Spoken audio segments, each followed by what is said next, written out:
আজকে গোলাপ জামুনের একটা সিম্পল রেসিপি তোমাদের সাথে শেয়ার করছি, কিন্তু কিভাবে বানালাম সেটা যদি দেখতে হয় তাহলে কিন্তু সম্পূর্ণ ভিডিওটা তোমাদের দেখতে হবে।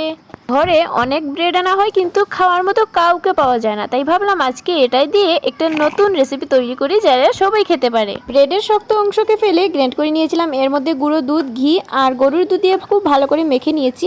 এবার দেখো খুব সফট যখন হয়ে যাবে এবার ছোটো ছোটো করে এইভাবে গুলগুল করে নেব, তারপর গরম তেলের মধ্যে খুব লাল লাল করে ভেজে নেব। ভাজার সময় আগুনের আঁচটা খুবই কম রাখবে, নয়তো পুড়ে যাবে। খুব সাবধানে কিন্তু এই কাজটা করতে হবে, নয়তো এটার টেস্টটা একদমই চলে যাবে। দেখো এদিকে ভাজাও হয়ে গেছে, এবার আমি একটা কড়াইয়ের মধ্যে পরিমাণ মতো চিনি দিয়ে হালকা নাড়াচাড়া করে এর মধ্যে জল দেবো। আর যখন চিপচিপ হয়ে আসবে বা আটলো হয়ে আসবে তখন এর মধ্যে সবগুলো দিয়ে দিবে। এবার একটু সময় অপেক্ষা করতে হবে, খুবই কম আছে। এবার দেখো তৈরি হয়ে গেছে, আর 10 মিনিটের জন্য আমি এভাবেই রেখে দেবো, তারপর প্লেটে পরিবেশন করে নিয়েছি। তো দেখো আর কিসের দেরি, আমি তো টেস্ট করছি, আমার তো ভীষণ ভালো লাগছে। তোমরাও যদি হাতে সময় থাকে অবশ্যই একবার বানিয়ে নিও।